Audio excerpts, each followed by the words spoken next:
Hello folks, this is Sula speaking. You're listening to another preview video for Game 6 of Civ4 AI Survivor Season number 7. Let's go ahead and take a quick look at our map here. Again, as Game 6, one of the even numbered games from the first round, this means that we're going to have 7 AI leaders instead of 6 in the odd numbered games. Okay, here is a quick overview of our map for this one. This one's a little bit less of a circle than some of the other ones. Kind of a blobby Pangea as normal. 3 leaders in the north and then 4 leaders down in the south. So let's go ahead and take a quick look. Starting with our Pool 1 leader for this game, who is Julius Caesar of Rome. Now, Caesar is probably the most successful kind of militaristic civ that we've had in AI Survivor. I believe he's still tied for the overall kill lead after the previous 6 seasons. I think he has 15 kills, and I believe he's tied with Wynakopek on that. He has always been a popular pick. He's never won the competition, but he has made it to the championship game and is always a threat to just gear up with Praetorians and start running over people. This is a lovely start that he has here with the floodplains, with gold resource, and with a grassland cow. So we'll see if he's able to go marching in this game with the Praetorians. For those who are curious about where are his nearest iron sources, there's one here and there's one here. So he should presumably have iron to make use of his unique unit. All right, the Pool 2 leader for this game is Willem of the Dutch.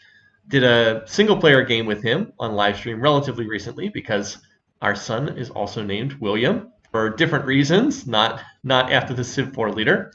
William is one of the best economic leaders in the game. He has great traits, creative, financial, very, very good econ traits, creative, good for popping borders early, financial, the best econ trait in the game.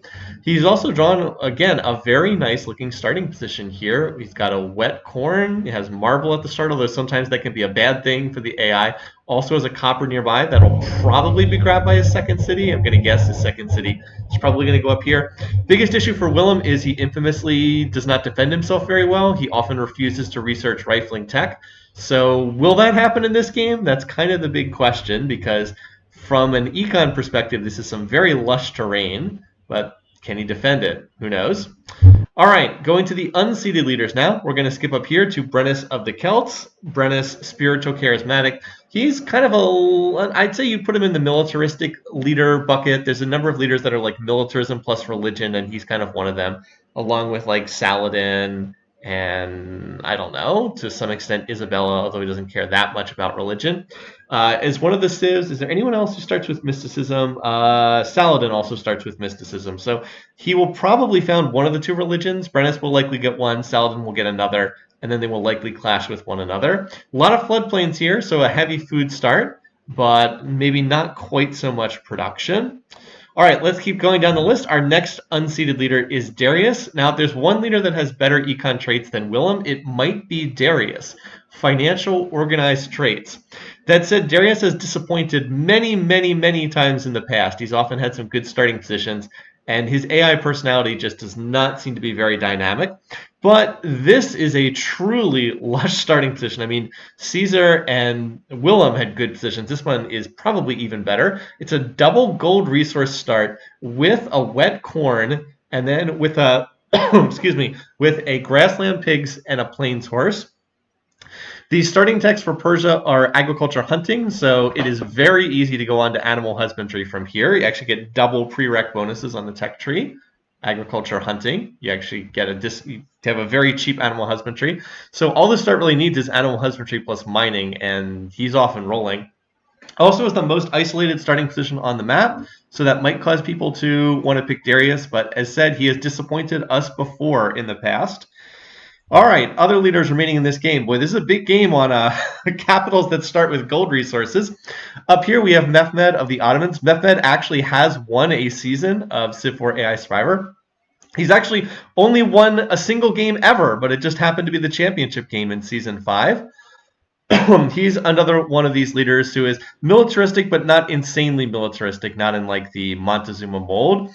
Has, again, a very nice starting position here. Lots of floodplains, gold resource, animal husbandry resources here. Mehmed's Ottomans get the wheel plus agriculture start, which is pretty popular. And yeah, he's got a nice start. He also has some backlines up here in the northwest that should be uncontested. So Will he be able to get off and rolling? We'll see. Furthermore, over here, we have Saladin, has a starting position that might have looked pretty good in other maps, but kind of looks somewhat bland in comparison to the others. Saladin, as mentioned with Brennus, another of the military plus religion combos is kind of the way that he likes to roll. Will probably found a religion. He'll be inclined to like anyone who has his religion, inclined to dislike anyone who doesn't have his religion. He's probably in a better position to get his religion to spread than Brennus just because he's in the middle of the map, but also very dangerous being in the middle of the map. And then finally over here in the southwest corner, we have Tokugawa. Toku, infamous for having the isolationist personality in Civ4. He won't sign open borders. He won't trade techs, although, of course, we have tech trading turned off for this game. He doesn't really get along with anyone else. He's a very prickly customer with his aggressive protective traits. Not a whole lot in the way of econ, and it's probably going to be overshadowed by some of the other leaders in this game. But there you go. He's in this bunch as well. So a lot of leaders that are fairly low piece weight, fairly militaristic. In fact, Darius is really the only high piece weight leader in this field, which is another reason why, even though his start is godly, might run into some problems down the road. All right, so once again, this is going to be run next week as I record this on live stream. So that will be May the 19th, 2023, May 19th at our usual noon Eastern time starting. This will be on live stream. We have our picking contest that'll be linked underneath this video. If you're new to this concept, we try to pick who's going to be the winner, who's going to be the first AI eliminated, what the victory type is going to be, all that jazz. And it's a lot of fun. As I said, we've been getting like 150 people turning out pretty regularly to watch the live stream. So yeah, the season's going well. We're halfway through it at this point. And hope that you're able to tune in for this one. So, with no further ado, we'll stop there. Once again, thanks for watching this preview for Game 6 of Civ4 AI Survivor Season number 7. Until next week, hope you guys are having a good time. Take care, folks.